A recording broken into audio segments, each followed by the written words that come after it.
Oh, ¿tan cero tiempo? Wow. Atiendan, por favor, no se olviden que estos temas de seminario van a ir directamente para el tercer parcial. O sea que no, si no tienen este tema, imagínense, luego ya no van a poder estudiar como ahora, ¿no? Que pueden preguntar, estudiar. Muy bien, Camila, por favor, adelante. También, buenas tardes, doctor y compañeros. Vamos a exponerles acerca de la esclerosis múltiple o esclerosis de placas. Como una definición, la esclerosis múltiple es una enfermedad crónica y autoinmune que va a afectar principalmente al sistema nervioso central, afectando tanto al cerebro como a la médula espinal. Acá vamos a tener la presencia de un ataque propio del sistema inmunitario, a lo que van a ser las células de la glía más que todo y de las vainas de Schwann. Esto va a alterar la transmisión de los impulsos nerviosos, ¿no? Como les mencionaba, va a haber una desmielinización que va a provocar una variedad de síntomas neurológicos como fatiga, debilidad y otros problemas que vamos a mencionar más adelante. Bien, en cuanto a la etiología, bueno, hasta ahora en las investigaciones que hemos encontrado no hay un origen específico, sin embargo se deduce que puede estar dado en el caso de la genética por el gen de clase 2 como el HLA-DRB1 que forma parte del complejo del antígeno leucocitario humano HLA. Este nos indica que es como que hasta ahora la causa más real asociada a la etiología de la esclerosis múltiple.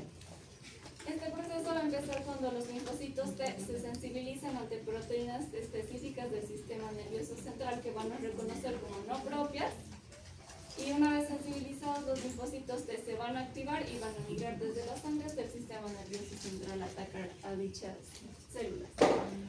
Va a producir un proceso inflamatorio que va a dañar las células sanas, especialmente los oligodendrocitos y otras células de la glía que van a ser encargadas de producir mielina. Bien, las posibles causas, además de la genética, vamos a tener alergias ambientales, como también exposición a metales como plomo, magnesio, mercurio, empastes, la amalgama, solventes químicos, también sobreexceso de estrés que puede desencadenar una alergia, emociones fuertes, también hay factores infecciosos que estaban asociados al virus de Epstein-Barr, virus del herpes, del moquillo o neumonía por clamidia y sarampión. Bien, en cuanto a la anatomía, detalles importantes a mencionar en esta patología van a ser la sustancia gris, que como sabemos está formada por los cuerpos neuronales, las dendritas y las células gliales. Y luego vamos a tener a la sustancia blanca, que va a estar conformada principalmente por los axones, vainas de mielina, que van a ser encargadas de transmitir los impulsos nerviosos. Luego vamos a tener a la mielina, que es una sustancia lipídica producida por los oligodendrocitos, que va a recubrir los axones de las neuronas en forma de vainas, como podemos ver aquí, que son las vainas de Schwann, y va a facilitar la transmisión rápida de los impulsos. También entre las células de la glía, las más importantes que se mencionan en esta patología son los astrocitos. Como saben, las células de la glía son aquellas que van a dar sostén a las neuronas, como también van a encargarse de la regeneración y otras funciones. En este caso, como hay la presencia de un daño inflamatorio, lo que va a pasar es que se van a ir formando cicatrices gracias a los astrocitos, ya que ante esta respuesta inflamatoria se va a producir la gliólisis. La formación de cicatrices va a contribuir a la formación de placas blancas que vamos a ver más adelante. Acá, por ejemplo, podemos ver las placas. No sé si A ver, que continúe Vargas. Cristian, por favor. En la anatomía patológica va a comprometer la sustancia blanca periventricular y subvial, pero también puede comprometer al cerebelo y la sustancia gris. Las áreas más comunes afectadas son el nervio óptico, el tronco cerebral, el cerebro y la médula espinal, que más adelante les vamos a mencionar que va a ser una de las afecciones por las cuales se ve es evaluando el segundo par craneal, o sea, el par óptico, segundo par óptico. En las placas de desmielinización, lesiones que se subdividen en dos tipos según la actividad de la enfermedad, vamos a tener como una lesión aguda que va a presentar una inflamación a nivel cerebral y una lesión crónica que va a cursar con una desmielinización que progresivamente se va a acompañar de degeneración axonal y de gliosis, lo que va a activar la respuesta del sistema nervioso central ante una lesión o un daño. Pásalo, por favor. Siguiendo con la anatomía patológica, las placas pueden adoptar una forma redonda u oval alargada. Vamos a verlo acá más o menos. ¿Pueden verlo? Bueno, van a ser conocidos como dedos de Dawson, lo que pueden llegar a infiltrarse en vasos de mediano y pequeño calibre. En el sistema inmunológico va a atacar y destruir la mielina, lo que va a generar desmielinización, y esto va a afectar a la capacidad de los nervios para transmitir señales de manera eficiente. Como dijimos, es una enfermedad desmielinizante. Bloqueando el impulso, bueno, disminuyendo, como sabemos, la mielina va a conducir con mayor efectividad los impulsos eléctricos que está dando el sistema nervioso.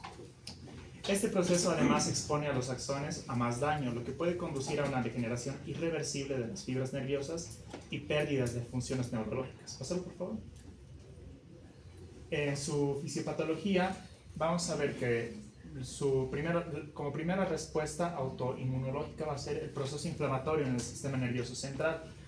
Va a llegar la invasión de linfocitos T y linfocitos B en el sistema nervioso central, lo que va a provocar la formación de placas o lesiones en el cerebro y la médula espinal, con una infiltrada de dichas células inflamatorias, incluidos los macrófagos.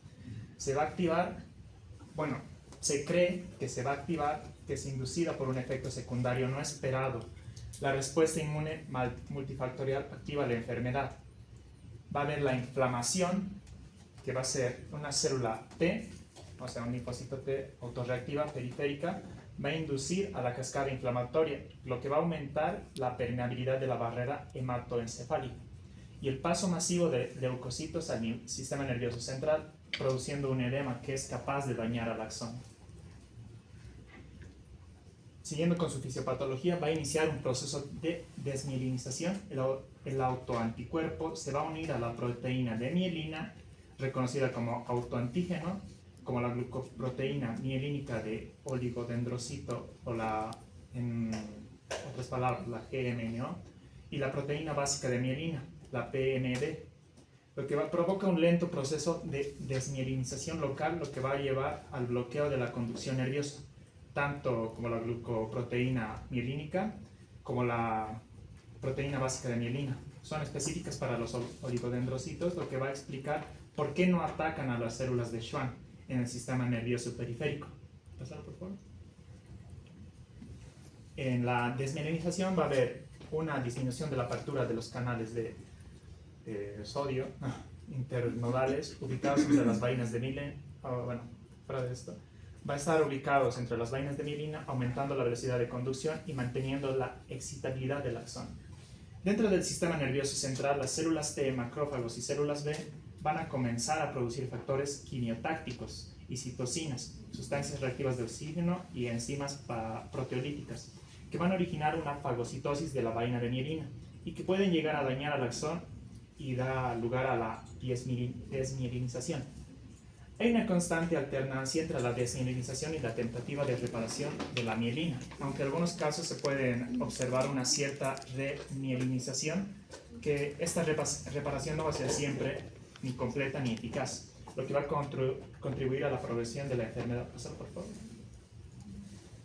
En su patogenia, pásalo, por favor, va a haber una predisposición genética, como bien lo dijo Cami, y de factor ambiental no conocido, que van a provocar que las células T van a ser autorreactivas, que tras un periodo de latencia de 10 a 20 años, según algunos autores, van a ser activadas por un factor sistémico o local.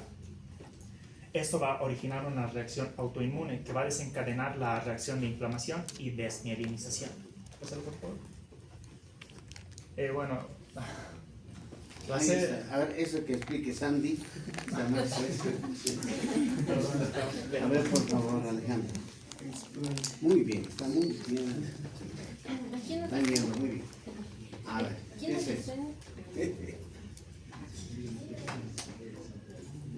Aquí nos dicen que la célula CD4 son activadas y se adhieren a la superficie de las células endoteliales de los vasos del sistema nervioso central y migran hacia el sistema nervioso central atravesando la barrera hematoencefálica. ¿Esto qué nos dice? Que cuando se activan estas células va a haber como un tipo de inflamación que va a activar a los vasos y esto va a hacer que como que esta barrera lipídica deja pasar estas células hacia el cerebro. Entonces esto es lo que va a generar la afectación en sí en el sistema nervioso central. Siguiente. Esto se continúa con una amplificación de la respuesta inmune tras el reconocimiento de antígenos específicos en las células presentadoras de antígenos que se acompañan de otros factores como anticuerpos o citoquinas. Lo que esto sí, como ya vimos antes, las citoquinas son las que producen el edema, llamando a otras células defensoras, por así decirlo. Los anticuerpos contra los antígenos que se encuentran en las sustancias blancas y oligodendrocitos pueden causar la desmielinización directa por inmunidad celular. Esto que nos dice que las mismas células van a atacar directamente lo que es la mielina y van a comenzar a deshacerla. Los patrones. Este es el patrón 1A que condiciona una desmielinización mediada por anticuerpos. El patrón 2, dying back, es decir, la apoptosis o muerte de los oligodendrocitos.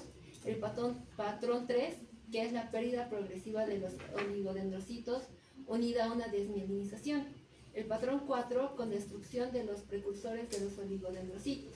Y el patrón 5, que es una destrucción de la mielina con preservación de los oligodendrocitos. Siguiente, por favor. Bien, aquí paralelo porque es muy importante todo lo que han hablado, pero resumido en que este proceso autoinmune, ahora ya sabemos que es autoinmune esta enfermedad, ¿no? Por eso era difícil curarlo, es difícil hasta ahora curarlo, ¿no? Es muy complicado el problema autoinmune porque es una cosa de la más rara que ocurre en nuestro cuerpo, que nosotros mismos nos empezamos a pelear con nosotros mismos, sobre nuestro cuerpo mismo. Imagínense algo inaudito, ¿no es cierto? Nadie hubiese pensado que podía ocurrir ese fenómeno en nuestro cuerpo, pero existe. Entonces, ese proceso ya es una cosa bien definida en esclerosis en placas. Ahora, el otro problema es que esta autoinmunidad ya también sabemos ahora que es una falla genética, ¿ya? Porque no todos hacen esclerosis múltiple en placas, ¿no? Sino todos haríamos por esos factores ambientales, esos factores vendrían a ser como factores predisponentes que estimulan, ¿no es cierto?, las defensas de estos linfocitos T, esos linfocitos B que han mencionado los compañeros. Entonces, estimularían para las defensas de otro tipo, pero sin embargo ellos, como ya están condicionados por todo lo que han hablado acá, muy bien, estas células de nuestro cuerpo que están sensibles a estos linfocitos, entonces van a entablar una lucha antígeno-anticuerpo, que es una lucha normal que tenemos en nuestro cuerpo. Es un fenómeno de la inflamación, es un fenómeno de defensa de nuestro cuerpo. ¿Listo? Eso tenemos que tomar en cuenta. Entonces, en este caso se desarrolla una inflamación sin causa aparente. No hay una causa, porque cuando invade un germen, una bacteria, nos empieza a atacar, nos empieza a infectar, todo. Está muy bien, nuestras defensas se estimulan y van a ir a atacar a ese microbio para pararlo ahí y destruirlo, en otras palabras, ¿no es cierto? Eso es lo que hace nuestro cuerpo con el fenómeno de la inflamación.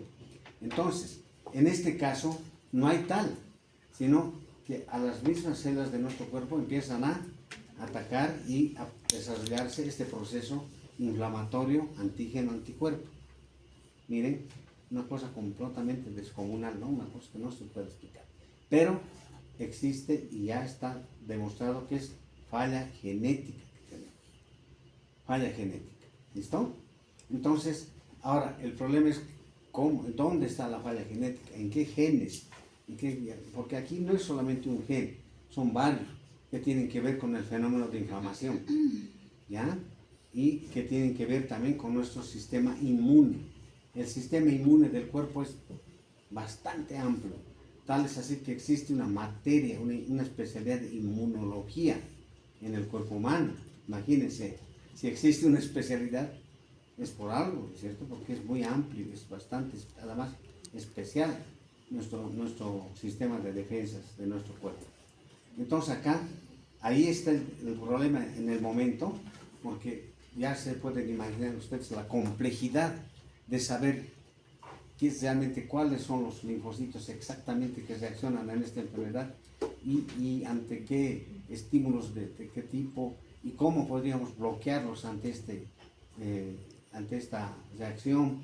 Todo eso están estudiando, ¿ya? Se está estudiando mucho y yo les quiero decir, como no está creo en el momento, ustedes tienen más adelante, el Brasil es uno de los países que más esclerosis en placas tiene, ¿ya? Tal es así que hay la Sociedad Brasilera de Esclerosis Múltiple en Brasil, ¿no? Esclerosis múltiple, esclerosis lateral amiotrófica, todas ahora las autoinmunes que están ya asociándose a esto, existen la Sociedad de Fisioterapia de esta patología solamente. Imagínense, si es que hay una sociedad solamente para atender pacientes es porque hay mucha cantidad de pacientes de este tipo en Brasil, ¿ya? Entonces, por si acaso, si alguien tiene algún caso, todo, siempre pedimos socorro a Brasil y están con lo último del último en tratamiento de fisioterapia para este tipo de patología, ¿no? Neurológica. ¿Listo? Entonces, lo que aquí hay que captar con detalle es que es enfermedad autoinmune. Autoinmune que se desencadena esta vez en el cerebro, ya no es en las articulaciones, como era, o en la membrana sinovial, como era el reumatismo, ¿no? El reumatismo, gracias al reumatismo hemos descubierto este proceso autoinmune de nuestro cuerpo. Si no hubiese sido el reumatismo, no hubiésemos podido tal vez poder descubrir en este momento ese fenómeno que se desarrolla ahora, que conocemos, qué es lo que pasa con estas enfermedades autoinmunes. ¿Listo? Y para esto ha sido una enfermedad reumática la que nos ha hecho descubrir esto. ¿Cuál es esta enfermedad reumática? La fiebre reumática. Justo. La fiebre reumática empezaba con amigdalitis. ¿Ya? ¿Quién no ha tenido amigdalitis? Todos, yo creo, ¿no?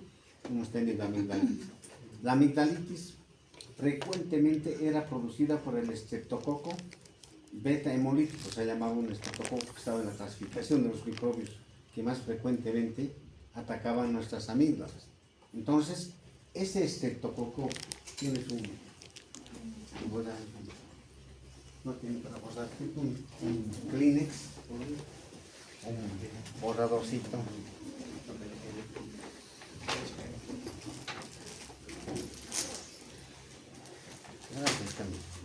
Ya está. Entonces,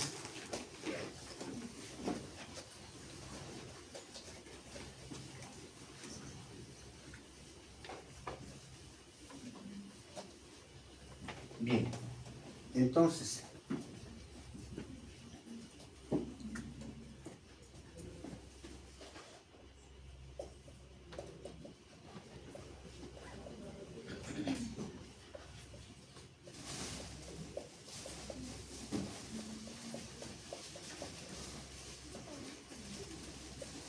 este es el germen productor de las amigdalitis, el más frecuente. Hay también otros gérmenes más, o sea, pero este era el más frecuente. Este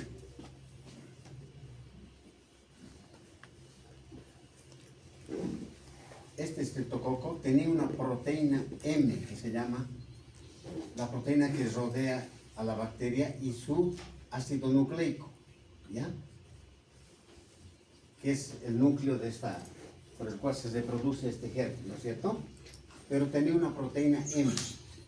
Entonces, esta proteína M, estructuralmente, eso que habló Cristian, que las proteínas, habló así rápidamente, claro, porque da el tema, ¿no?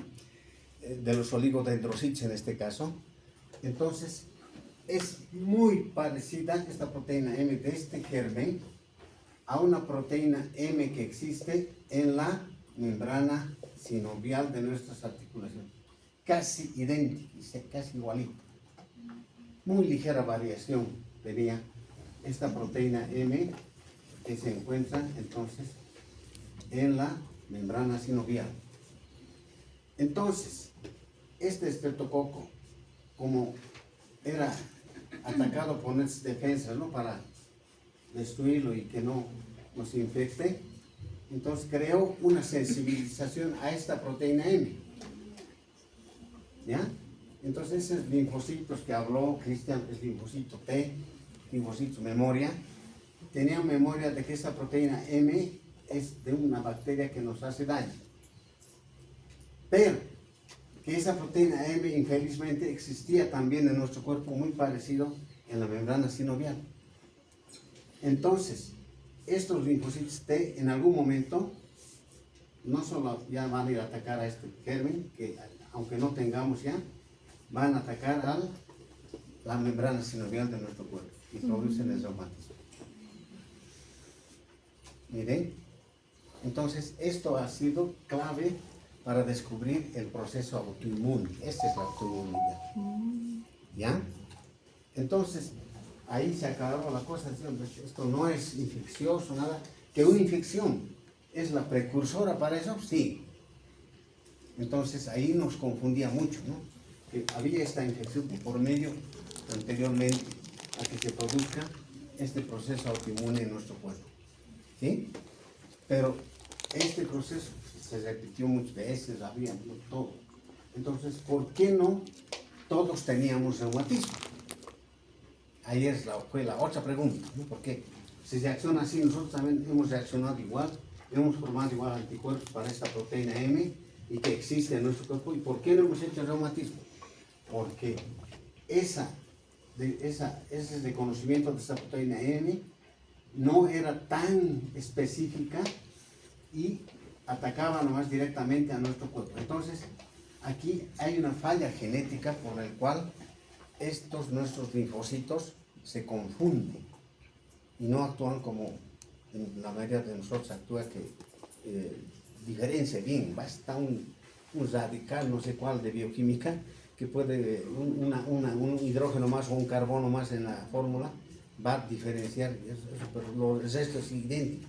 Pero ese carbono y ese hidrógeno han diferenciado ya, aquí en nuestro cuerpo es diferente. Entonces, eso, por ejemplo, no discrimina el paciente que tiene esa falla genética. ¿Listo? Y nos empieza a atacar igualmente, no sé, como si fuese enemigo. Por esa confusión que existe en nuestro sistema inmunológico por falla genética. ¿Listo? Entonces, esa es esta enfermedad, pero se está desarrollando, donde están explicando los compañeros muy claramente, en una célula que es sumamente importante, que aquí está anotada, pero a veces uno no la toma en cuenta, ¿no? Que son los oligodendrocitos. Los oligodendrocitos, ¿qué hacen? Los que trabajan directamente en el sistema nervioso, dando una estabilidad, si no me equivoco. Mira, los oligodendrocitos, principal han dicho que forma la mielina. Son productores de mielina, los oligodendrocitos en nuestro cerebro. En el nervio periférico, ¿quién es el productor de mielina principal? La vaina de Schwann. Miren, entonces hay diferencias en respecto a las células que producen la mielina en el sistema nervioso periférico como en el sistema nervioso central. ¿Listo? Por ahí ya vamos ya conociendo un poco mejor esto, ¿no es cierto? Otra función importante del oligodendrocito es que es una célula de tejido conjuntivo, una célula de sostén. Eso que hemos hablado aquí de la piel. ¿Quién es el tejido de sostén? El ácido hialurónico, ¿no es cierto? Tiene muchos los tejidos, el tejido conjuntivo está muy conformado en gran proporción por ácido hialurónico y el colágeno. Esos dos son vitales para nuestro sostén de nuestra piel, de nuestro hueso, todo. Por eso nos mantienen, y por eso con los años se van cayendo, por eso nuestra piel se nos pone arrugas, se nos va cayendo la piel, todo, y nuestro cuerpo mismo empieza a decrecer, ¿no es cierto? Todo eso es por el tejido conjuntivo, ya no está con esa potencia de regenerar, de volver a dar esa consistencia a la piel, a los huesos, todo eso. En este caso, el oligodendrocito es esa célula que produce esa estabilidad del cerebro, o sea, esa forma del cerebro, diríamos, porque es el que está armando como el cemento de los cimientos de eso, está dando la estructura de todo el cerebro y todo. Imagínense, ¿no? Entonces eso se empieza a desmoronar, aparte de la no formación de la neuroglía, de la mielina, perdón, ¿no? Entonces, este fenómeno de inflamación ocurre así repetidas veces en ese lugar, en los oligodendrocitos, en estas fibras, y va desmielinizando y finalmente va formando como cicatrices, por eso son las placas, ¿no? Las placas que se nombraban son producto de las inflamaciones, así como hemos hablado del tendón, que se puede desgastar, se inflama, se inflama, se inflama. Ya hablamos de, ya no tendinitis, sino tendinosis, ¿no es cierto? Ya ha formado como cicatrices, y que hemos visto en el tendón de Aquiles, cuando hemos hablado de tendón, se ha engordado como 3 veces más en el tendón de Aquiles. Tanta cicatriz que ha ido haciendo en el interior, ha empezado a aumentar de volumen, pero no de tejido bueno, sino tejido cicatrizado, tejido fibroso. Entonces, en el cerebro pasa igualito. Miren, ese fenómeno va a producir todo ese desastre que vamos viendo en las vías.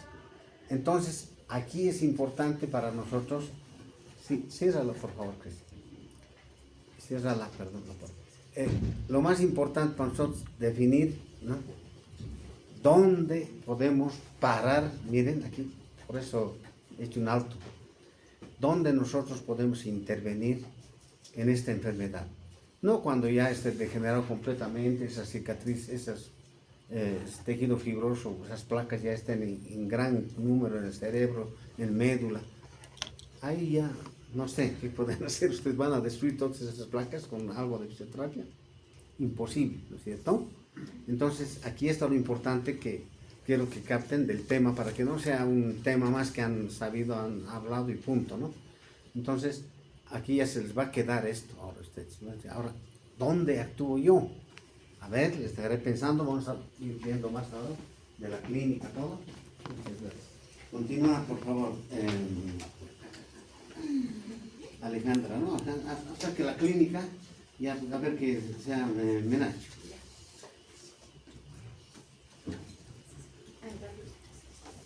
En la clínica, como hemos hablado, afecta a varios focos, varios lugares. Entonces, por esa razón es que se pueden ver a nivel central, digamos, fatiga, deterioro cognitivo, depresión, ansiedad.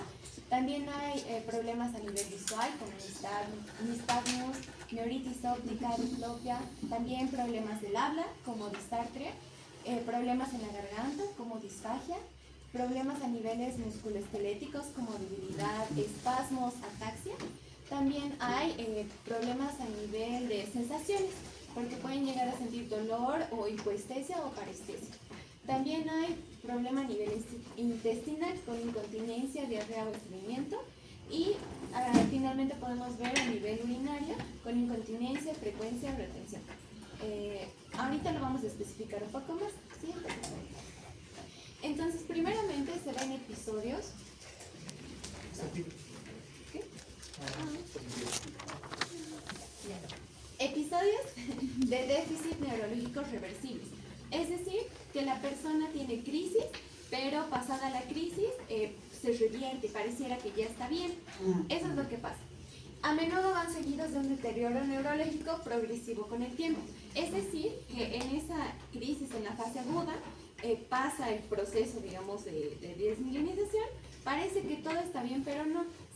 Hay como esa cicatrización, eso que hace que sea progresivo el deterioro. Entonces, un ejemplo que quería mostrar aquí es, por ejemplo, con una puerta. Cuando una puerta está bien aceitada, facilito se abre, se cierra, no hay sonido, todo normal. Pero a medida que pasa el tiempo, si pierde el aceite, se vuelve más dura, suena. Y a medida que pasa el tiempo, se oxida y más, es difícil incluso hasta abrir. Entonces, es lo mismo con estos pacientes. Estos pacientes al inicio no se nota, pero como es progresivo, posteriormente van teniendo dificultad en todas estas cosas que vamos a ir viendo, pero no se presenta todo en todos los pacientes. Eso va a depender de la clínica de cada uno. Entonces, normalmente se producen parestesias, debilidad, diplopia, como ver doble, alteraciones de la visión, nistagmus, disartria, ataxia, vértigo, disestesias, disfunción vesical, alteraciones emocionales y deterioro cognitivo. Eso es lo normal que se va a ver. Ahora, en más del 30% de los pacientes se puede observar una espasticidad de moderada a grave, principalmente en las piernas, y es por ello que los pacientes tienden en las otras etapas a ir en silla de ruedas, porque van volviéndose espásticos. También se puede observar un entumecimiento unilateral que afecta a una pierna, y por esa razón igual algunos pacientes en algunas crisis pueden llegar a usar silla de ruedas. Ya, siguiente por favor. Neuritis óptica, también que esto va a manifestar una pérdida total o parcial de la visión. Entonces es una de las causas que se puede observar en varios pacientes por los que se detecta la esclerosis múltiple. ¿Ya? Disfunción de la vejiga, neuralgia del trigémino, que es a nivel facial igual, ¿no? Con dolor, estreñimiento y fatiga. Son características clínicas que nos pueden dar como pista de la esclerosis múltiple. ¿Ya? Siguiente, por favor. Ahora, en cuanto al diagnóstico, vamos a tener los criterios clínicos que hemos mencionado anteriormente. ¿Ya? Entonces, los médicos ven esos síntomas, signos clínicos, y si parece que va por ahí, entonces van a tomar una resonancia magnética de encéfalo y médula espinal. A veces las concentraciones de la inmunoglobulina G en el líquido cefalorraquídeo y potenciales aumentados nos van a dar algunos signos de que puede ir por ese camino. Bueno, aquí ya hemos hablado de que se tienen que ver los datos clínicos, y en las imágenes de resonancia magnética de campo superior 3,7 Tesla pueden distinguirse placas perivenulares de esclerosis múltiple de las lesiones de sustancia blanca inespecíficas. Eso lo vamos a ver en una imagen. Bueno, nada más. Se distinguen los siguientes cuadros. Síndromes clínicamente aislados, que constan de una sola manifestación clínica típica de la esclerosis, por ejemplo, de la vista, que van perdiendo total o parcial, ¿no? Pero también hay personas que tienen el síndrome radiológicamente aislado. Los hallazgos de la resonancia magnética típicos de la esclerosis múltiple se observan de forma incidental en pacientes sin manifestaciones clínicas. Eso quiere decir que no se han visto manifestaciones clínicas y por alguna razón se saca la resonancia magnética y ya se pueden ver algunas placas que hemos mencionado. Siguiente, por favor. Entonces, hasta donde tengo entendido, doctor, es esta parte, ¿no? Estas, que se pueden ver en la imagen. Entonces, cualquiera de los siguientes puede indicar la separación en el tiempo. Entonces, como hemos hablado, hay exacerbaciones, como que una fase aguda podríamos decir, y hay remisiones. Hay etapas en las que el paciente no parece que está normal, o bueno, no presenta esos síntomas tan agudos. Entonces, por eso se habla del tiempo. En una resonancia magnética que muestra simultáneamente lesiones con refuerzo y sin refuerzo, incluso si los pacientes están asintomáticos, como se puede ver aquí en la placa. Y una nueva lesión en una resonancia magnética subsiguiente en pacientes con una lesión previa. Eso ya los médicos saben ver cuáles son las lesiones antiguas de las nuevas que van a salir. Y bueno, las lesiones usualmente se pueden encontrar a nivel periventricular, 3 lesiones, cortical, yuxtacortical, que es en la sustancia blanca, o corteza, una lesión. También infratemporal, médula espinal y a nivel de nervio óptico. ¿Ya? Siguiente, por favor. Y aquí en las imágenes podemos ver donde está pintadito, que son las lesiones.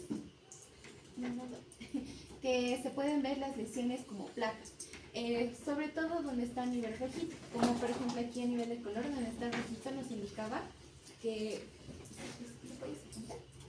esos puntitos rojitos son las placas en diferentes lugares del cerebro. Es por eso que tienen muchos síntomas, muchos signos, pero no todos se aplican a todos, dependiendo de dónde se formen las placas. Entonces, los círculos puntos rojos representan zonas de permeabilidad de la barrera hematoencefálica, por lo que han pasado los linfocitos que dañan la mielina, que es lo que hemos hablado hace rato.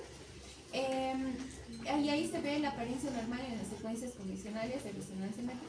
Siguiente, por favor. Entonces también se pueden dar resultados con los análisis de sangre, ¿ya? Porque en ocasiones se puede confundir con otras enfermedades.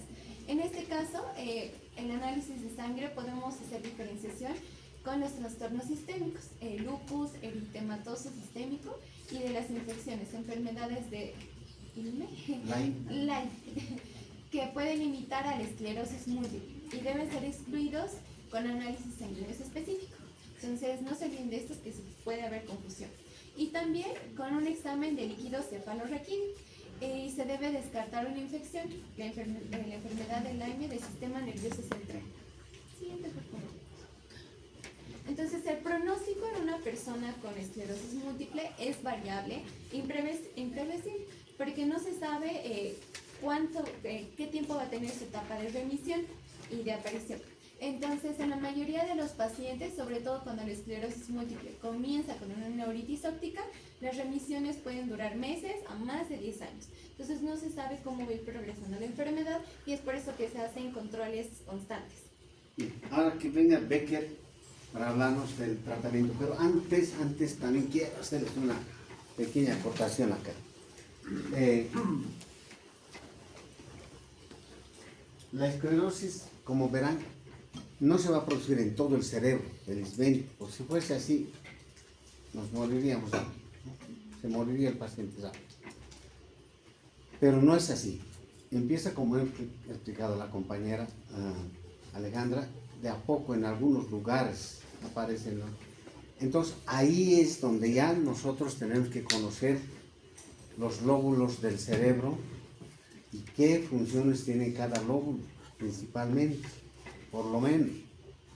¿Listo? Miren, aquí ya se nos hace imprescindible saber anatomía neurológica, pero bien, no así por aquí pasó. ¿No es cierto? Entonces, todas estas patologías, todo lo que estamos cada vez conociendo más, nos hacen pues cambiar los currículos, los pensum que ustedes tenían.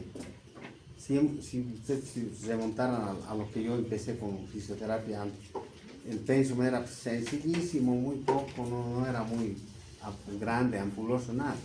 No, bien sencillo. Pero cada vez necesitamos conocimientos de más profundidad en ciertas materias. Entonces acá, por ejemplo, anatomía neurológica se impone en ustedes. Porque neurología, esta es una patología de las 100 o 200 que van a haber patologías neurológicas. Y si no saben bien el cerebro y sus cosas, no lo van a entender muy bien, ¿no es cierto? Es así. Por eso es cada vez la fisioterapia más amplia, más compleja también, y se está especializando. No hay otro, porque es imposible que sepamos todo así, y al detalle, cada vez con los progresos que hay, es imposible, ¿no? Como nosotros en la especialidad médica, ya nos dedicamos a nuestra especialidad mejor y punto, y ahí.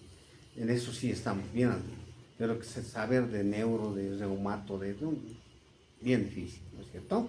Igual, entonces acá, eso quiero que présteme atención. Entonces, mire, esas placas que se van generando son blancas, así como han visto en las resonancias magnéticas. Cuando se ve el color blanco, no sé si eso les ha dicho ya la licenciada Villares en radiología. Cuando se ve blanco en resonancia, ¿qué supone eso?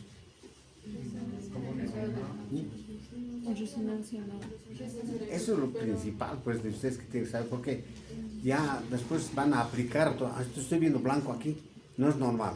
Ese blanco es sinónimo de líquido, ¿ya?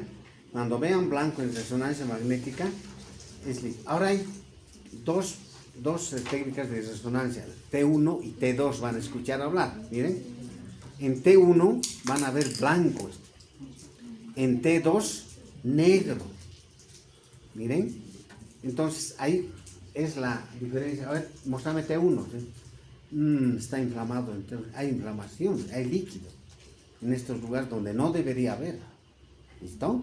Entonces tampoco es así cosas del otro mundo, sino que sí, aplicar nomás lo que sabemos. Por eso ya hemos empezado con que hay una inflamación, hay un proceso inflamatorio, antígeno, anticuerpo que se desarrolla en el cerebro, se está presentando. Entonces eso en imágenes de resonancia nos va a dar un color blanco. Por eso nuestras placas blancas. En la anterior, a ver, mostramos esa bonita. Miren, qué lindo. Bueno, lindo para nosotros, para el pobre paciente está. Ay, no. Está JPC. Miren, ahí, tanto es inflamación. Y como verán acá, está muy cerca de los núcleos de la base. Entonces, va a depender dónde va a atacar esa inflamación. El cerebro es sumamente grande y complejo. Entonces, si está atacando aquí en la zona frontal, ahí va a haber problemas cognitivos, como han indicado en algunos casos. La clínica es muy variada en esta enfermedad. Va a depender en qué áreas de nuestro cerebro está produciéndose ese fenómeno de inflamación, de antígeno anticuerpo. ¿Listo? Entonces, mire, ya nosotros ya no estamos en la luna, entendemos este proceso. Entonces ahí ya decimos, hay inflamación. Y por eso también va a producir las lesiones de inflamación en esa área. ¿Qué pueden producir? Si está cerca de los núcleos de la base acá, muchas cosas. Va a haber problemas de hipertonía, hipotonía o atonía, tal vez dependiendo de qué área de nuestros núcleos de la base tomen, los problemas de postura, problemas ya en la región parietal, entonces, problemas temporal, mejor dicho, problemas de lenguaje, todo.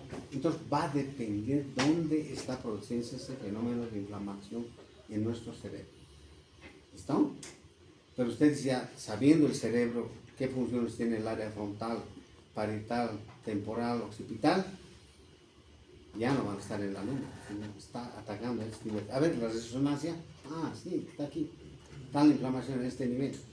Con razón, hay problemas del nervio óptico, todo eso.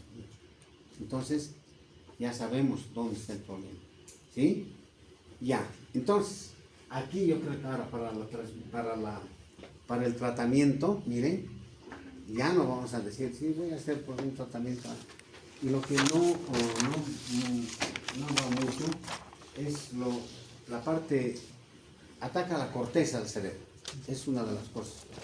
Por eso ahí está el oligodendrocito, tejido de sostén, tejido de conjuntivo, ¿no? Está ahí, entremezclado con las neuronas para darle la forma, la estructura de nuestro cerebro. Está el tejido conjuntivo, tiene esa función en nuestro cuerpo. Entonces, esos son los oligodendrocitos y son los que se enferman como primer número acá. Entonces, acá, ahí es nuestro análisis para el tratamiento. A ver, si han hecho ese análisis, no lo han hecho seguramente, porque están aprendiendo ustedes, ¿no es cierto? Pero yo ya, viejo lobo de mar, digo, no, aquí es el punto donde tenemos que dar la solución con oficio, ayudar. En este lugar tenemos que ayudar, en este momento clínico. ¿Sí? Porque después ya no va a valer para qué, ¿no es cierto? ¿Para qué vamos a cuando esté ya todo con secuelas? Ya no vamos a poder cambiar esas placas, no vamos a poder cambiar otra vez, volver oligodendrocitos, ya no, ya es tarde. Entonces acá, primero yo digo, el fenómeno antiinflamatorio, tenemos medios para producir, que hagan antiinflamación, que corten la inflamación.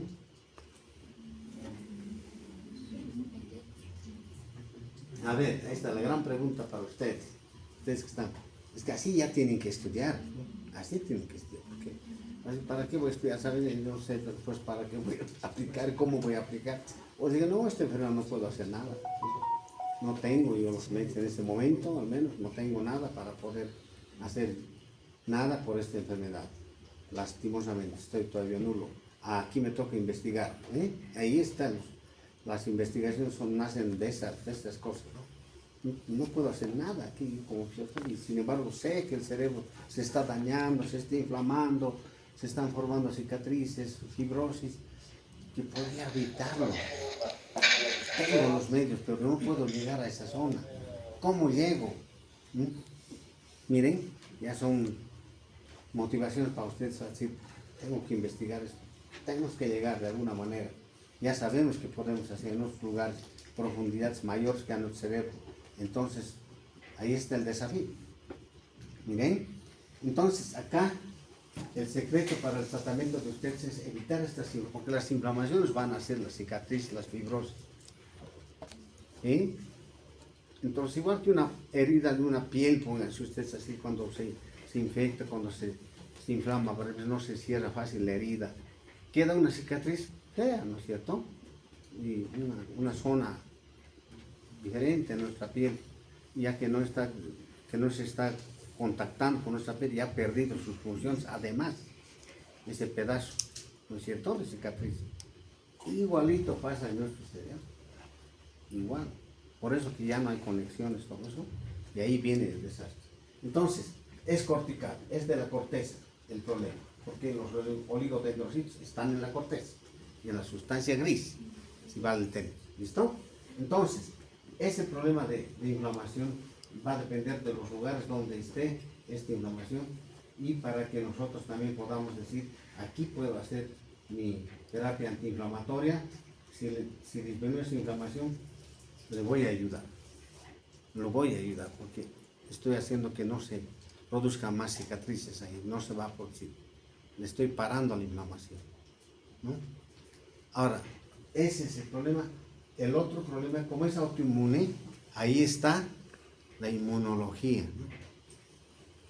Los inmunólogos ahorita tienen una vara alta en Europa, que yo, según lo que sé de los inmunólogos en Europa, son ahorita los más requeridos, los médicos más requeridos para todas estas patologías, porque ellos dicen, bien, yo conozco perfectamente al linfocito T, lo conozco de memoria, sé hasta de dónde viene, de qué genes viene, todo. Ellos saben bien ya eso. Entonces, este es el que se dispara. Este se genera en el gen, tanto es en el brazo corto, brazo largo del cromosoma par 3. Entonces, ya ellos saben perfectamente, ¿no?, el inmunólogo.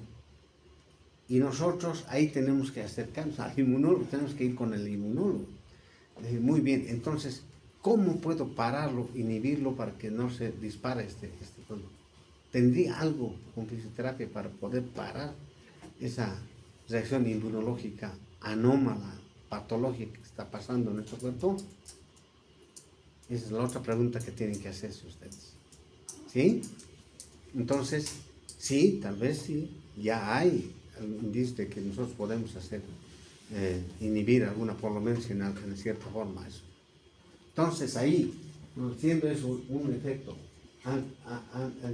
autoinmune, parando ese proceso autoinmune, parando la inflamación, vamos a evitarle esas placas que son las causantes finalmente de la parálisis que entra el paciente. Esta enfermedad antes era estudiada en neurología y en fisioterapia también como parálisis progresivas. Yo daba así, parálisis progresiva, Parkinson, esclerosis múltiple, esclerosis lateral amiotrófica, Friedreich, bueno, varias patologías que no sabíamos qué eran, ¿no? Y te decían, son parálisis progresivas.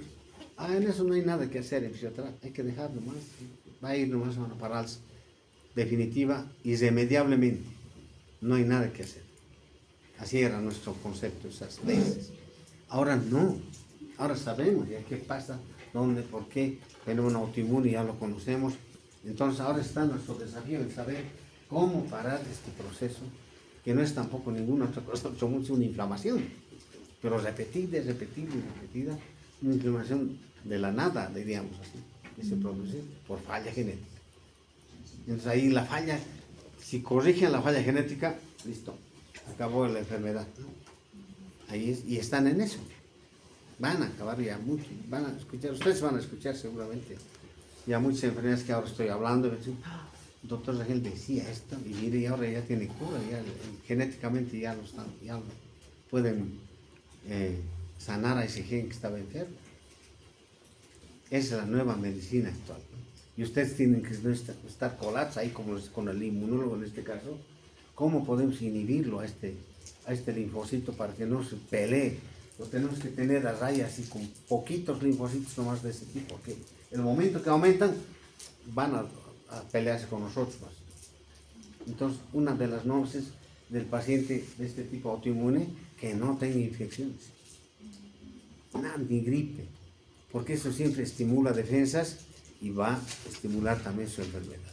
¿Ven? Miren, entonces un consejo que le van a dar a un paciente con enfermedad autoinmune: nunca se resfríe nada, o rápidamente hay que cortar eso, porque usted va a estimular su sistema y tiene falla ahí, y va a ser reumatismo, va a ser esclerosis, va a ser pielonefritis, por renal, falla cardíaco, fiebre reumática, cualquier enfermedad autoinmune, que hay muchas ahora. ¿Listo? Entonces acá, esa es reflexión para que vean, para que ustedes vean que, sabiendo bien el tema, como lo han presentado a los compañeros muy bien, los felicito, realmente, o sea, haciendo así, ¿no es cierto?, trayendo el problema de la enfermedad. ¿Cuál es el problema? Entonces ya lo conocemos ahora. ¿Dónde podemos actuar nosotros? Aquí. Ahí está nuestro desafío. ¿Sí? A ver, ¿qué dice Amara? El tratamiento, por favor. Antes de pasar al tratamiento teníamos la clasificación que hemos investigado, y en varias bibliografías nos dicen que manejan cuatro puntos, pero manejan entre 4 y 3, que las vamos a ir describiendo a lo largo, que son el síndrome clínicamente aislado, también tenemos la esclerosis múltiple recurrente, que es uno de los puntos importantes, esclerosis múltiple secundaria progresiva y la esclerosis múltiple primaria progresiva. Siguiente. Aquí, el síndrome clínicamente aislado nos dice que dura por lo menos 24 horas al cruzar con la inflamación y la desmielinización de los nervios del sistema nervioso central. Nos dice que puede llegar a afectar a la médula espinal, al nervio óptico y al talo cerebral en ciertos puntos. Nos dice que resulta que la mielitis transversa parcial o completa puede presentarse muy rápido, en pocas horas, o lentamente, o en una semana o dos progresivamente.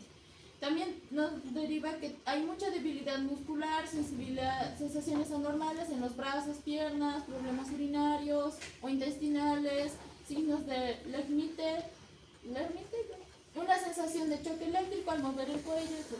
En el nervio óptico nos dice que provoca una neuritis óptica, que ya lo había mencionado mi compañera Sarita. También nos dice que hay síntomas repentinos que surgen en el transcurso de horas o días, hay visión nublada, pérdida de la visión, por lo general a veces en un solo ojo, dolor detrás del ojo, puntos ciegos o dificultad para reconocer los colores. Y en el tallo cerebral nos menciona que puede haber náuseas, vómitos, visión doble, mareos, pérdida de la audición e inestabilidad al caminar. Ahora sí, a la fase de la esclerosis múltiple recurrente. Esto dice que es el problema intersticiales y urinarios, que hay fatiga, entumecimiento, problemas cognitivos, más que todo para aprender, recordar información, a lo mejor memoria, más que todo. Hay también espasticidad y rigidez, problemas de la visión. Además que los síntomas mencionados es más común en personas con la esclerosis múltiple recurrente, remitente, que tengan dificultad para caminar y movilizarse, porque altera lo que sería el equilibrio más que todo.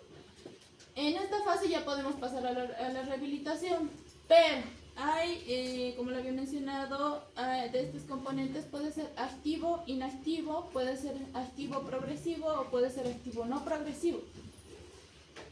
También dice que la esclerosis múltiple secundaria progresiva, que ya más adelante, o sea que ya está más avanzada la enfermedad, por así decirlo, que ya llega a los problemas un poco más graves, que son, digamos, problemas los intestinales, problemas urinarios, con urgencia de orinar, dificultad de caminar, que más que todo nos evalúa que se enfoca más en el equilibrio del paciente, o sea que puede llegar a haber un daño muy estimulado. También a la coordinación, que hay mucha fatiga, nos menciona entumecimiento, cosquilleos, problemas cognitivos, también para recordar otra vez la información, hay que todo, más que todo, espasticidad, rigidez muscular y problemas de visión. Sí. Aquí, en la esclerosis múltiple primaria progresiva, nos dice que ya son los cambios graduales y continuos, sin embargo, sus síntomas son impredecibles, que pueden llegar a variar de una a otra persona, no siempre va a ser el mismo síntoma en las diferentes personas, o sea, puede variar uno sí con algo y el otro puede tener otra reacción. Aquí nos sigue refiriendo que hay muchos problemas de equilibrio porque afecta la médula ósea, el tallo cerebral, la corteza, etc. Entonces, más que todo, también puede haber cambios de estado anímico. Puede haber debilidad también, más que todo parálisis, problemas cognitivos, más que todo se van agravando lo que son los síntomas. Y igual puede ser activo, inactivo, activo progresivo o activo no progresivo. Aquí en su diagnóstico nos refiere que en un año de la progresión de la enfermedad hay un tipo de lesión de cerebro que los expertos lo reconocen como típica de esclerosis múltiple. Hay 2 o más lesiones de un tipo similar en la médula espinal. También hay detección en el líquido espinal de bandas oligoclonales o un elevado índice de la hemoglobina G, porque ambos son indicios de una actividad sistémica inmunitaria en el sistema del nervioso central. Bien. Aquí hay unas diferencias entre los síndromes, en el síndrome aislado clínico, en la esclerosis múltiple recurrente remitente, en la secundaria progresiva y en la primaria progresiva de la esclerosis. Más que todo nos dice que hay un primer episodio, que puede haber un ataque, recaídas o nuevos síntomas de la enfermedad, que también puede haber menos ataques a la acumulación de la discapacidad gradual, o que literalmente puede haber varios episodios. También nos dice que en la resonancia magnética solo muestra lesiones en el área que causan los síntomas. También nos dice que hay más lesiones cerebrales llamadas las tacas o cicatrices que el doctor ya había mencionado. También nos dice que hay lesiones en la médula y que en la resonancia magnética también puede haber lesiones en el cerebro o en la médula gradualmente. Puede haber un diagnóstico entre los 20 y 40 años, depende más que todo de la gravedad de la enfermedad. También hay menos, ya no hay pila, ni modo. Hay menos opciones de tratamiento cuando ya está más avanzada la enfermedad al punto de llegar al paciente que esté en un estado en silla de ruedas por la hipotonía que puede llegar a sufrir por la alteración cerebral. Sí. Ahora sí, entramos al tratamiento fisioterapéutico que hemos investigado y hemos corroborado. Vamos a utilizar las 3 fases que hemos hablado ya, que es la remitente recurrente, la progresiva secundaria y la progresiva primaria. Más que todo, en la recurrente, en esta fase nos dice que los pacientes suelen experimentar ya los episodios de recaídas seguidos por las remisiones. Durante las remisiones los síntomas pueden mejorar o pueden desaparecer literalmente. Por lo que el enfoque fisioterapéutico es preventivo a la rehabilitación. Nos hemos basado en estos 3 puntos, que puede ser más que todo lo que hemos encontrado en bibliografía, que es lo más común que hacen para que haya una prevención y rehabilitación de los pacientes, porque no todos los pacientes tienen los mismos síntomas, algunos tienen diferentes y otros no pueden presentar los mismos. Nos hemos basado en la prevención de la atrofia muscular, que es lo que más se ve en los pacientes, es más recurrente. Para eso hemos utilizado ejercicios de fortalecimiento, estiramiento para mantener la fuerza muscular y la flexibilidad de los músculos. El trabajo más que todo se centraría en los músculos afectados, como las piernas y el tronco, que es el área que afecta a la mayoría de los pacientes. También en mejorar la coordinación y el equilibrio, porque nos menciona mucho que esta enfermedad altera el espacio-tiempo, también puede alterar las fases del equilibrio, entre otros. Para eso hemos puesto ejercicios de control motor, propiocepción, como el uso de balones para la estabilidad, plataformas oscilantes que ayudan a prevenir las caídas para el paciente. Y entrenamiento cardiovascular, porque también puede llegar a haber un daño muy agravante en el área del corazón, más que todo nos explica por las diferentes lesiones en el cerebro. Y para eso hemos decidido poner ejercicios aeróbicos moderados, como caminar, nadar, usar bicicletas estáticas, para recomendar la mejoría de resistencia física y reducir la fatiga. Siguiente. Aquí, en la fase progresiva secundaria, en esta nos dice que ya los síntomas tienden a empeorar progresivamente, que con una mejor recuperación, como en la anterior hemos visto que podía haber una rehabilitación favorable, aquí ya va decayendo ese porcentaje de rehabilitación, lo que nos dice que la discapacidad ya puede ser más evidente, o sea, el paciente ya puede presentar estos episodios más agravantes. Para eso seguimos nosotros manteniendo la independencia funcional o sea, el mayor tiempo posible, para que el paciente no llegue al estado ya totalmente agravante. Para eso seguimos, digamos, con dos puntos importantes que hemos llegado a ver, que es el mantenimiento de la fuerza y la movilidad, que son los ejercicios de adaptación y disminución de la movilidad, con un programa de fortalecimiento de bajo impacto, porque ya en cierto punto estos pacientes ya están afectados. Entonces tenemos que trabajar bajo a su rendimiento o resistencia en este caso. Y también ayudar a la marcha y el equilibrio para darles una independencia y que no estén dependientes de algún familiar o que estén internados en el hospital siempre. Siguiente. Y en la fase progresiva primaria, aquí es donde ya realmente está muy agravante la situación. Más que todo, aquí ya el enfoque fisioterapéutico es más paulativo, que trata de maximizar... Paliativo, perdón. Que trata de maximizar la movilidad residual y prevenir las complicaciones que nos puede llegar a dar esta enfermedad.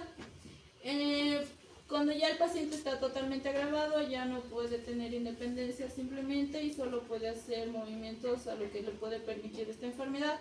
Para eso hemos puesto como dos puntos importantes que podría ser cuidar más que todo las úlceras por decúbito presión, las contracturas que puede llegar a tener, utilizando los cambios de posición frecuentes, ejercicios pasivos, tolerancia del paciente, órtesis si es que puede, porque puede llegar a deformar los segmentos y demás.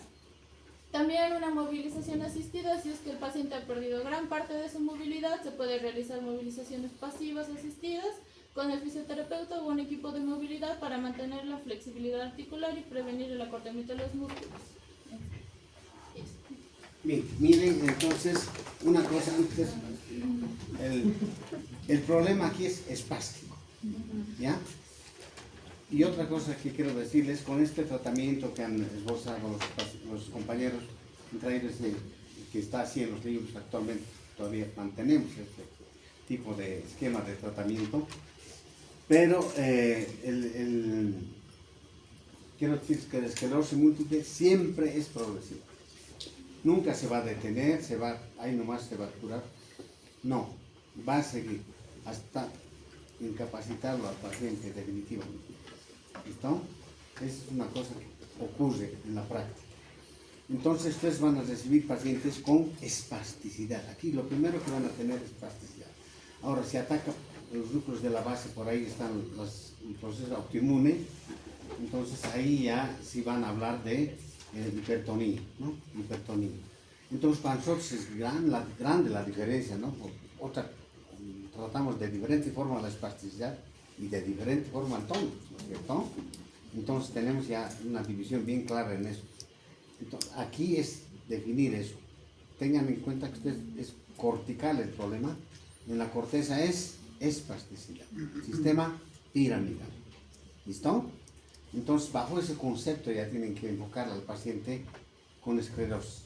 Es problema cortical, problema piramidal, problema de músculos voluntarios que tenemos. ¿Y dónde empieza generalmente los músculos voluntarios? Como ha indicado la compañera, miembros inferiores. Siempre por las piernas, van a ver ustedes, el paciente se queja a veces de dolor. ¿A quién no se le ha dado calambre alguna vez? Los que juegan, qué feo es, ¿no? Ese síntoma tienen los pacientes con esclerosis. Nada como calambre, ¿no? Se ha contraído aquí, no me ha podido, mi torso se ha puesto duro, no he podido mover y me ha dolido, terrible, ¿no? Ya, bueno, a veces puede ser por mala postura, nosotros tenemos buenas explicaciones cuando no pensamos en la esclerosis, ¿no es cierto? Entonces, pero es espástico, ¿no? Se va espástico el músculo. Y así va a ponerse cada vez más continuo, y hasta que cuando ya no funciona, ya esos bloques de cicatrices ya están haciendo paradas en cada segmento del cerebro. No, se va a paralizar el cerebro. ¿Sí? Ahora puede ser también hipertónico, entonces si es que si se mantiene como espástico permanente, siempre hay que pensar hipertónico. ¿Sí? Pero va a depender del lugar. Miren aquí el lugar donde están produciéndose estos fenómenos inflamatorios. ¿Listo? Miren, entonces ya no estamos así, el alumno. Sabemos dónde están, cómo están, y ahora nuestro gran desafío es actuar un poco más temprano en esta patología, ¿no? Porque ahí sí le podemos ayudar. Después, no. Aunque ahora ya están sobre la pista pues, de los linfocitos, como en el reumatismo, por eso medicina molecular se habla, ¿no es cierto? A nivel de molécula, ahora ya. Por eso inmunosupresores monoclonales. O sea, ya estamos poniéndole el apellido materno más paterno, inmunosupresores que suspendan esa inmunidad para que no se disparen estos como en el cáncer.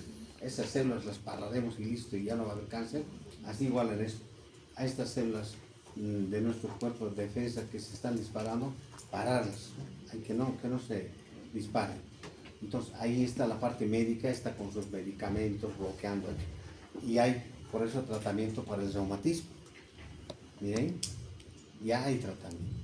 Ya han descubierto cuáles son las células que se disparan, nuestras defensas, y entonces vamos a hacer ahí ya directamente, vamos a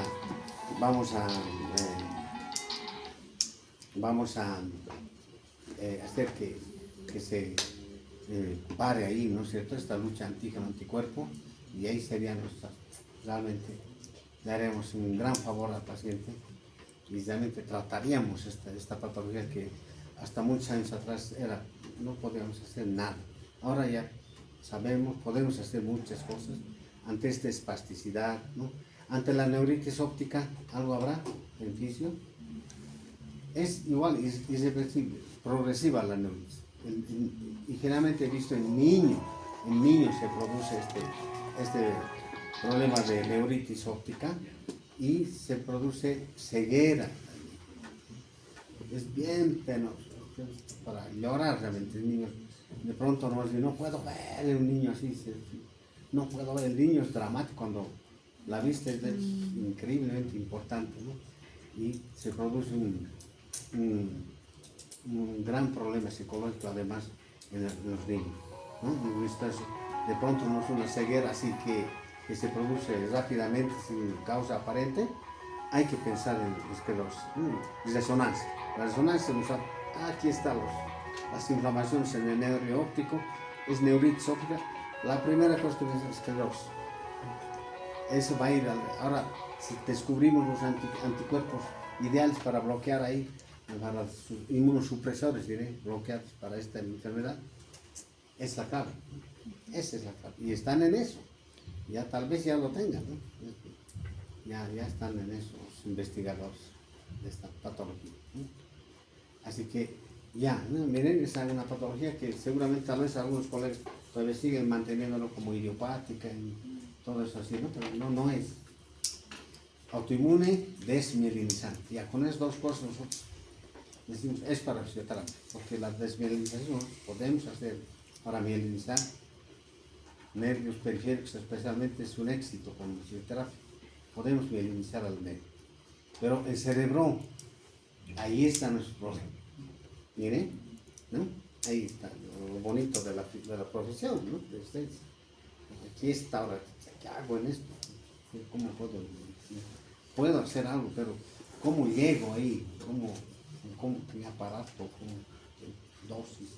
¿Profundidad? ¿Cómo hago? Ahí está. ¿Ya? Bien, entonces todo esto está muy bien, han visto, pero va a depender los niveles donde está el problema. ¿Sí? Por eso hay diferencias en el tratamiento, no está muy concurrente así. Esto hay que hacer, esto otro en la segunda, esto en la tercera. No está, porque puede variar. Ya han visto síntomas digestivos también, ¿no? ¿Eso cuándo será? Cuando está atacando el tallo cerebral. Porque ahí está en el tallo cerebral, está el sistema nervioso neurovegetativo. Y el neurovegetativo es el que comanda nuestro abdomen, sí o sí. ¿No es cierto? Entonces, mire, ya no estamos, sino eso me gusta que ustedes ya sepan por qué pasa en el cerebro, también en ese nivel, en el tallo cerebral, todo eso. ¿Ya? Muy bien. Entonces, ahí, muy bien, chicos, bien, chicas, realmente muy bonito el tema. Para entender, ahora ya tenemos un desafío para esta patología. Muy bien, listo. Quedaremos acá entonces. Mañana a la práctica seguimos nomás. ¿Cuántos